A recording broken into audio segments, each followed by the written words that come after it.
Batman Caped Crusader is the brand new cartoon from Batman the Animated Series producer Bruce Timm, as well as Matt Reeves, James Tucker, Ed Brubaker, and a legion of other talented people.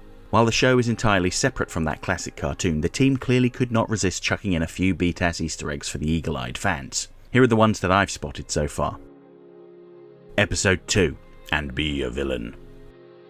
Renee Montoya investigates the disappearance of actress Yvonne Francis. During her investigation, she examines a recent photo of Yvonne attending a film premiere. And what is that film called? You can only see the first half of the title, but it's very clearly Gangbuster, the Matt Hagen starring film scene in Feet of Clay Part 1. And this is entirely appropriate because this episode is all about the new Clayface. Episode 5, The Stress of Her Regard. A whole heap of BTAS references show up when Batman pores through archived newspapers. Pretty much every single one of these headlines contains a reference to a specific BTAS episode, and here they all are. Toxic Garbage Barge in Gotham Harbor. This refers to the episode The Last Laugh, where the Joker poisoned Gotham City with a garbage barge soaked in his laughing gas. Boyle out at GothCorp. This refers to Ferris Boyle, the former CEO of GothCorp that was responsible for the creation of Mr. Freeze in the episode Heart of Ice. March gives a bizarre lecture at Gotham Zoo. Dr. March is the father-in-law of Kirk Langstrom, the Man-Bat, and rants about how bats will survive the nuclear apocalypse in the episode On Leather Wings. Rare flower found on site of proposed prison. This is a very clear reference to the wild thorny rose from the episode Pretty Poison. In the episode, the plant faced extinction after Harvey Dent earmarked the land for the construction of Stonegate Prison, earning him the wrath of Poison Ivy. Officer Wilkes suspended. Officer Wilkes was the wide-eyed, red-headed rookie seen in the episode POV, or POV depending on your inclination. He was partnered with Montoya for a bust on a criminal gang that went disastrously wrong. Got bats in your basement? Call Sherman Exterminators today. A very clear nod to the worst episode of BTAS, I've Got Batman in My Basement, where Sherman Grant, a child that calls himself a junior detective, hid an unconscious Batman from the Penguin in his basement. Prophet exposed as fraud. This refers to the conman Nostromos, real name Carl Fowler, a supposed prophet that targeted the wealthy elites of Gotham and conned them out of their fortunes with his bogus predictions in Prophecy of Doom. State Tech beats Gotham U. Gotham University's football team lost to State Tech in the BTAS episode Fear of Victory, thanks to the Scarecrow's gambling scheme. He'd place bets against specific teams, then sabotage them with his fear powder in order to win big. Valestra associate skips town.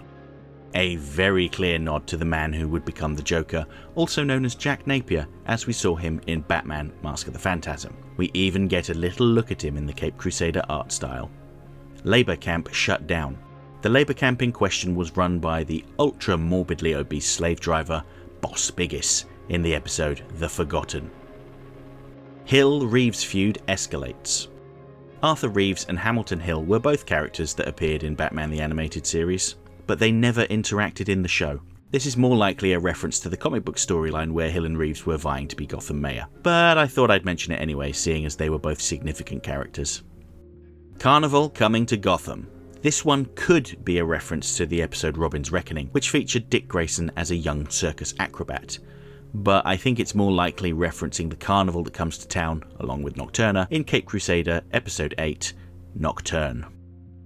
Collins fined for reckless driving. Charles Michael Collins, the man who had an unfortunate case of road rage that made him cross the Joker's path in the episode Joker's Favour. Stromwell drug charges dropped. We get a nice clear picture of Arnold Stromwell, the head of the Stromwell crime family, as he appeared in the BTAS episode It's Never Too Late. Scientist's daughter killed in car accident. This is a reference to the episode Heart of Steel, where scientist Carl Rossum is driven to creating the duplicants, artificial beings that are designed to replace people, following the death of his daughter. Nationwide bestseller, How to Stop Worrying and Influence People by Jonathan Crane. Now, this one may not be a direct reference to the new Batman Adventures episode Never Fear, where the Scarecrow runs a self-help group that takes away people's fears, with disastrous results. It may just be a tease for their version of the Scarecrow, a self-help guru that tries to better people by facing their fears. We'll see. Lawford to be tried separately. In BTAS, Warren Lawford was the leader of the Terrible Trio, a group of spoiled, wealthy men that turned to crime out of boredom. Lawford wore the fox mask, and judging by this headline, it looks like the book is being thrown at him. Episode 8, Nocturne. When Bruce attends the carnival with Julie, Alfred sits in the car reading a book, and look at that cover. Alias the Grey Ghost by Max Grantwell. This is very clearly a reference to the BTAS original character, the Grey Ghost, as seen in the episode Beware the Grey Ghost. The Grey Ghost is a TV superhero that inspired Bruce Wayne in his youth. However, I have absolutely no idea who Max Grantwell is supposed to be. Do you have any ideas? Episode 9, The Killer Inside Me. Now, this one might be a little bit of a stretch, but I think it's a deep cut reference that won't be immediately obvious to most. Batman lunges on top of a car that's being driven by Two-Face, and this scene immediately reminded me of the Batman the Animated Series promotional image showing Batman holding on top of a car that was being driven by Two-Face. It's not an exact one-on-one visual match, and there was never a scene like this in BTAS, but it was so similar I had to mention it. Episode 10, Savage Night. One of the final shots of the series shows Batman standing defiantly on top of a building during a lightning storm. This is a very clear visual nod to the BTAS title sequence, indicating that this more emotionally detached Batman may have turned a corner. And those were all of the references to Batman the Animated Series that I caught in Season 1 of Batman Caped Crusader. Did I miss any? Let me know if you spot any others. All episodes of Batman Caped Crusader are available to stream right now on Amazon Prime Video. Be sure to check out the other videos on my channel for more coverage of Batman Caped Crusader. If you want to hear a spoiler-filled discussion about each and every single episode of Batman Caped Crusader, why not check out our podcast, Totally Shui Flipside, in which co-host Mary and I discuss every single episode in as much detail as we could manage.